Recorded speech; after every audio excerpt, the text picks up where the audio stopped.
ಬಿಜೆಪಿಯಲ್ಲಿ ಅಡ್ಡ ಮತದಾನ ವಿಚಾರಕ್ಕೆ ಸಂಬಂಧಪಟ್ಟಂತೆ ಬೆಳಗಾವಿ ಮೂಲದ ಶಾಸಕನಿಂದ ಅಡ್ಡ ಮತದಾನ ಶಂಕೆ.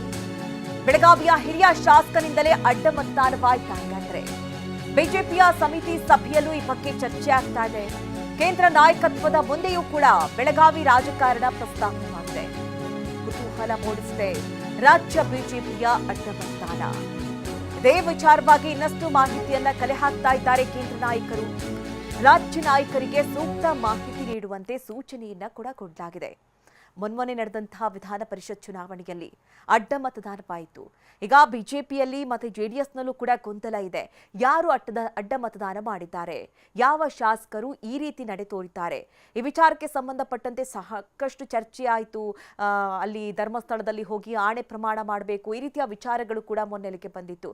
ಇದಾದ ನಂತರದಲ್ಲಿ ಯಾವೆಲ್ಲ ನಾಯಕರ ಅಥವಾ ಯಾವೆಲ್ಲ ಸದಸ್ಯರ ಮೇಲೆ ಅನುಮಾನ ಇತ್ತು ಅಂಥವರ ವಿರುದ್ಧವಾಗಿ ಈಗಾಗಲೇ ಕೇಂದ್ರ ನಾಯಕರಿಗೆ ಒಂದಷ್ಟು ವಿಚಾರಗಳನ್ನು ತಿಳಿಸಿಕೊಡಲಾಗಿದೆ. ಅದರಲ್ಲೂ ಈಗ ಬೆಳಗಾವಿ ಮೂಲದ ಶಾಸಕರೊಬ್ಬರು ಅಡ್ಡ ಮತದಾನ ಮಾಡಿದ್ದಾರೆ ಅನ್ನುವಂತಹ ಶಂಕೆ ಕೂಡ ವ್ಯಕ್ತವಾಗ್ತಾ ಇರುವಂತದ್ದು.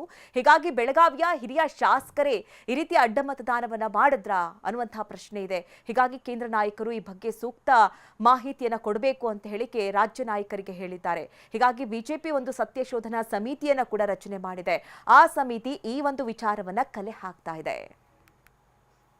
ಈ ಬಗ್ಗೆ ಹೆಚ್ಚಿನ ಡೀಟೇಲ್ಸ್ ಅನ್ನ ನೀಡ್ತಾರೆ ನಮ್ಮ ಪ್ರತಿನಿಧಿ ಅನಿಲ್. ನೇರ ಸಂಪರ್ಕದಲ್ಲಿ ನಿಮ್ಮನ್ನ ಜಾಯ್ನ್ ಆಗ್ತಾ ಇದ್ದಾರೆ. ಅನಿಲ್, ನಾವು ಗಮನಿಸ್ತಾ ಇರೋ ಹಾಗೆ ಅಡ್ಡ ಮತದಾನದ ವಿಚಾರ ಬಿಜೆಪಿಯಲ್ಲಿ ಬಹಳ ಗೊಂದಲವನ್ನ ಸೃಷ್ಟಿ ಮಾಡಿದೆ. ಯಾರು ಏನು ಅನ್ನುವಂತಹ ಕುರಿತಂತೆ ಸಾಕಷ್ಟು ದಿನದಿಂದ ಚರ್ಚೆ ಆಗ್ತಾ ಇದೆ. ಜೊತೆಗೆ ಸತ್ಯಶೋಧನಾ ಸಮಿತಿ ಆ ಬಗ್ಗೆ ಒಂದಷ್ಟು ಮಾಹಿತಿಯನ್ನ ಕಲೆ ಹಾಕ್ತಾ ಇದೆ. ಇದರ ಜೊತೆಯಲ್ಲಿ ಬೆಳಗಾವಿಯ ಒಬ್ಬ ಹಿರಿಯ ಶಾಸಕರು ಈ ರೀತಿ ಅಡ್ಡ ಮತದಾನವನ್ನ ಮಾಡಿದ್ದಾರಾ ಅನ್ನುವಂತಹ ಪ್ರಶ್ನೆಗಳು ವ್ಯಕ್ತವಾಗ್ತಾ ಇದೆ. ಯಾರು ಏನು ಅನ್ನುವಂಥದ್ದೇನಾದ್ರೂ ಗೊತ್ತಾಗಿದೆಯಾ? ಇನ್ನುಳಿದಂತೆ ಯಾರೆಲ್ಲ ಅಡ್ಡ ಮತದಾನ ಮಾಡಿದ್ದಾರೆ ಆ ಬಗ್ಗೆ ಏನಾದ್ರೂ ಮಾಹಿತಿ ಸಿಕ್ಕಿದೆಯಾ ಅನಿಲ್? ಮಧು ನಾಗರಾಜ್ ಅಂದ್ರೆ ವಿಧಾನ ಪರಿಷತ್ ಚುನಾವಣೆಯಲ್ಲಿ ಬಿಜೆಪಿ ಶಾಸಕರಿಂದ ಅಡ್ಡ ಮತದಾನ ಆಗಿದೆ ಅನ್ನೋ ಒಂದು ಶಂಕೆ ವ್ಯಕ್ತ ಆಗ್ತಾ ಇತ್ತು. ಹೀಗಾಗಿ BY ವಿಜೇಂದ್ರ ಅವರ ನೇತೃತ್ವದಲ್ಲೇನೆ ಅಂದ್ರೆ ಅವರ ಒಂದು ಸೂಚನೆ ಮೇರೆಗೆನೆ ಅಂದ್ರೆ CT ರವಿ ಅವರ ನೇತೃತ್ವದಲ್ಲಿ ಒಂದು 3 ಸದಸ್ಯ ಸತ್ಯಶೋಧನಾ ಸಮಿತಿಯನ್ನು ಕೂಡ ರಚನೆ ಮಾಡಲಾಯಿತು. ಆ ಸಮಿತಿಯ ವರದಿ ಇವತ್ತು BY ವಿಜೇಂದ್ರ ಅವರಿಗೆ ತಲುಪಿದೆ. ಬಹಳ ಮುಖ್ಯವಾಗಿ ಗಮನಿಸೋದಾದ್ರೆ ಈಗ NDA ಪಕ್ಷದಿಂದ ಒಟ್ಟು 12 ಅಭ್ಯರ್ಥಿಗಳನ್ನ ಅಂದ್ರೆ 12 ಶಾಸಕರಿಂದ ಅಡ್ಡ ಮತದಾನ ಆಗಿದೆ ಅನ್ನೋದನ್ನ ಬಹಿರಂಗಪಡಿಸಲಾಗಿದೆ. ಆದ್ರೆ ಯಾರು ಈ ಅಡ್ಡ ಮತದಾನ ಮಾಡಿದ್ರು ಅನ್ನೋದು ಕೂಡ ಖಚಿತವಾದಂತಹ ಮಾಹಿತಿ ಸದ್ಯಕ್ಕೆ ರಿಪೋರ್ಟ್ನಲ್ಲಿ ಇಲ್ಲ. ಸದ್ಯಕ್ಕೆ ಈಗ ಟಿವಿ9ಗೆ ಲಭ್ಯ ಆಗ್ತಿರುವಂತಹ ಮಾಹಿತಿಯ ಪ್ರಕಾರ ಅಂದ್ರೆ ಬೆಳಗಾವಿಯ ಮೂಲದ ಹಿರಿಯ ಶಾಸಕರೊಬ್ಬರು ಈ ಅಡ್ಡ ಮತದಾನದಲ್ಲಿ ಸಿಲುಕಿದಾರ ಮಾಹಿತಿ ಲಭ್ಯ ಆಗ್ತಾ ಇರುವಂತದ್ದು. ಇದಕ್ಕೆ ಸಂಬಂಧಪಟ್ಟಂತೆ ಅಂದ್ರೆ ಈಗ ಕೇಂದ್ರದಲ್ಲೂ ಕೂಡ ಸಾಕಷ್ಟು ದೊಡ್ಡ ಮಟ್ಟದಲ್ಲಿ ಕೂಡ ಚರ್ಚೆ ಆಗ್ತಾ ಇದೆ. ಅಂದ್ರೆ ಬಿಜೆಪಿಯ ಸಮಿತಿ ಸಭೆಯಲ್ಲೂ ಕೂಡ ಈ ವಿಚಾರವಾಗಿ ಚರ್ಚೆ ಆಯಿತು ಅನ್ನೋ ಮಾಹಿತಿ ಕೂಡ ಲಭ್ಯ ಆಗ್ತಾ ಇರುವಂತದ್ದು. ಬಹಳ ಮುಖ್ಯವಾಗಿ BY ವಿಜೇಂದ್ರ ಅವರ ವರದಿ ಕೂಡ ಅವರ ಕೈ ಸೇರಿದೆ. ಇದನ್ನ ಬಿಜೆಪಿ ಹೈಕಮಾಂಡ್ ಬಳಿ ಕೂಡ ಇದನ್ನ ಪ್ರಸ್ತಾಪ ಮಾಡ್ತಾರೆ. ಅವರ ಒಂದು ಮಾಹಿತಿಯನ್ನು ಕೂಡ ಕಲ್ಲಾಕುವಂತ ಪ್ರಯತ್ನವನ್ನು ಕೂಡ ಮಾಡ್ತಾರೆ. ಸದ್ಯಕ್ಕೀಗ ಕೇಂದ್ರದಲ್ಲಿರುವಂತಹ ನಾಯಕರು ಕೂಡ ನೆನೆ ರಾಜ್ಯದ ನಾಯಕರಿಗೆ ಸೂಚನೆಯನ್ನು ಕೂಡ ಕೊಟ್ಟಿದ್ದಾರೆ.